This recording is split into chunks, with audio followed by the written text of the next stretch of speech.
Hey everyone, this is Russell Brunson again, and I want to welcome you back to part number 2 of my interview with the man, the myth, the legend, Mr. Tony Robbins.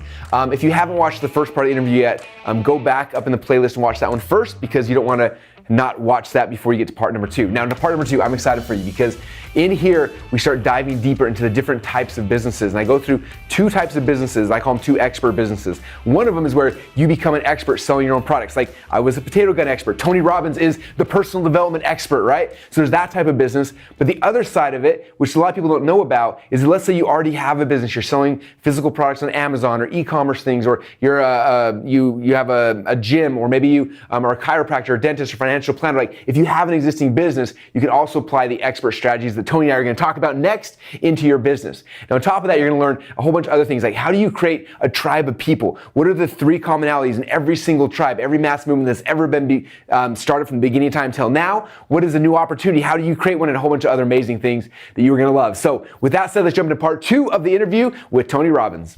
In your book, you talk about the 2 types of kind of expert businesses. The people who don't want to be an expert also, but just want to grow their company, how would this work for them as well? So maybe you can give us those differentiations so that people have an understanding of how to kind of look at this. Yeah, definitely. So the first kind of expert business is one I think people are familiar with is, I look at you like you are the king of this, right? Like doing books and seminars and like positioning yourself as an expert. And that's like a big piece of this. Which is really, really cool. And I think anybody who's got any kind of talent or specialized knowledge or something they're passionate about can do that kind of business. And you can make great money, you can serve people. But I know there's a lot of people that come to my world that are like, well, Russell, I don't want to do that. Like I own a software company or supplement company, or I'm a chiropractor or whatever those things might be. And it's interesting, like when I launched our software company, ClickFunnels, like it's a boring software company, and we're competing against other boring software companies. And but I was able to take all these principles we teach in here and kind of attach like a person to a software company. And we took it from no members to right now. Actually, today we passed 40,000 active members inside of ClickFunnels. I think one of the fastest growing non-VC backed startups in the world. And it's because these principles, like you take it and it takes any kind of business and lights it on fire. In fact, I've got a friend who's a financial planner, and there's how many financial planners in Boise, Idaho, where I'm at? There's 1,000 of them here. But people come and they will fly over like 30 states to get to him. They'll pay him 10 times more, and he does the exact same thing because he's positioned himself as this expert. And we understand that it's like, man, like you can charge more. You're no longer a commodity. People will come to you. You can serve people at a higher level. Like so many cool things come when you understand how to wrap these principles into any type of business. It doesn't just have to be an expert business. Yeah. And I think, positioning as an expert, one of the things I love about what you do is you make sure the person is an expert. So tell me, what's the pattern that you started to discover? You talk about this in the book, that, every mass movement really starts with, I think it was 3 patterns, if I remember correctly. Yeah. It's cool because when I was creating this book, and I'm just like you, like I learned this from you, I model everyone, right? So I'm like, okay, I'm building a software company. Who do I model? Who are the best out there? And I was looking at everything. Initially started with business. I look at like Apple and Steve Jobs. I'm like, what did he do? And I started looking at like Tesla and Elon Musk. And then I started taking a step back and I looked at politics and like what are the people that are winning doing versus the people that are losing? And then I took another step back and I started studying everything from the really negative like cults and how they work, and then religion and everything in between. And it was cool as I was going deep in the study, and I know you've done this before, you're going through stuff, and all of a sudden like I started seeing this weird pattern. I was in a point of immersion where I was like for 3 or 4 weeks just geeking out. And what was cool is as soon as I identified the pattern, then I started looking at our company. I was like, okay, we're doing parts of this, or maybe 1 or 2 things, but now that I know it, how can we amplify it? What are the things we can do to make it better?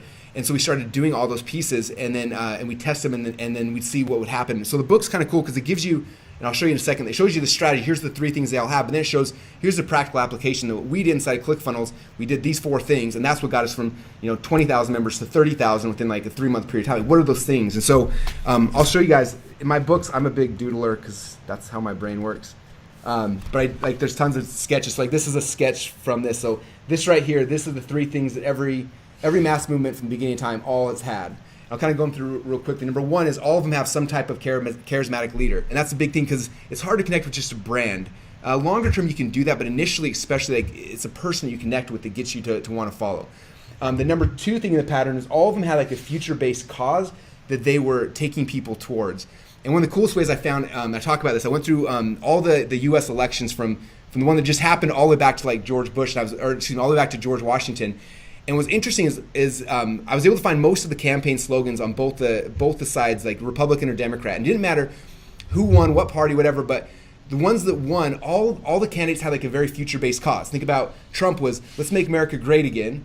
And all the people that lost had a very present-based cause. Like Hillary had, I think hers, the 2 or 3 slogans I found hers like, I'm with her, and like very present-based things. You look back when Obama won, Obama was all about change, and Bush was. And then like, it's interesting. And so I started realizing that. And so inside of our big mass movement we were trying to create, I realized like we need a future-based cause. Like what is that? So we created one, and then we figured out how to amplify it, and we show all the examples of how we've done that. And that gets people to want to come with you. And then the third thing, and this is probably the least understood, but I think the most important, is every mass movement, the leader offered their people a new opportunity, which is they didn't come and try to just help people become better, but they were like, look, this is a new opportunity. I wanted to. How do you define? So a lot of people don't make that. I know it sounds simple, but how do you define a new opportunity in your mind? Yeah, so so many people take something that currently exists and they convert it into seemingly a new opportunity. I'm just curious what your definition is. So for me, I look at like whatever customer we're trying to serve, right? They're coming to us and they want a result. So this is the result I want to get over here. And usually we're not the first person they came to. Like usually they've been trying to get this result for a while, and they're in some vehicle, and I like visualize it as a vehicle. They're in a car, they're in a vehicle, they're driving to get that result. And so what most people do in business is they come and they sell what I call an improvement offer. So they'll come and like, oh, that vehicle you're in. Well, it's like, let me step back. So an example, let's say you're in the weight loss. Let's say you want to lose weight. So the vehicle that you might be in, let's say it's the Atkins diet, or it could be whatever diet, right? And that's the vehicle, and they're in that thing. And so an improvement offer is coming back, and what most people do is like, hey, you're in this thing, I'm gonna make that experience better for you, and we're gonna whatever. They try to make it better. But the hard thing is that someone knows what that experience is like. They're in this vehicle trying to get the result, and if they're not happy, like they're not happiness. No matter how hard we try to make that process better, it's gonna be, you're always gonna have tons of friction. Whereas if I come and say, look, they're going to compare you to them even if you're different. Yeah, exactly. So if I can come and I can create an actual new opportunity and say, look, get out of that vehicle you're in, getting that result. Come over to this vehicle. It's completely different. It's a new opportunity. This is what's going to take you over here. That's how it causes these huge changes. One of my favorites, a friend both you and I both have, Dave Asprey.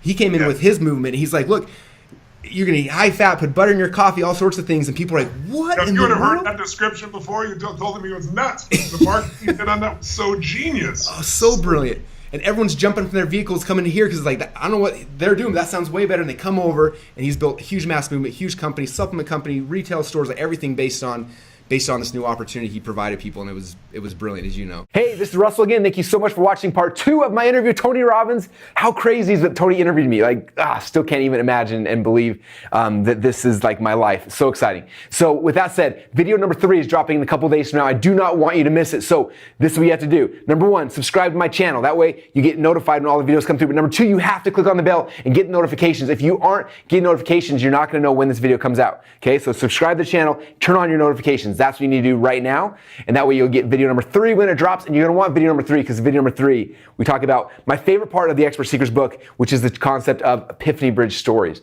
Like, if nothing else, everything you're going to learn in these interviews and in this book, that is the most important part, is the epiphany bridge stories you're going to be learning about during the third part of this interview. And with that said, if you don't have your copy of your Expert Secrets book, like, what are you waiting for? They're free. You literally just pay for the shipping and handling, and I send it to you for free. So somewhere on the screen there'll be a link to it. Click on it, get your book, and then make sure you are ready for video number 3, because this is the best part of the entire interview with Tony and me, going to Epiphany Bridge stories. Do not miss it. With that said, I will see you guys in a couple days on the 3rd and final video in the series.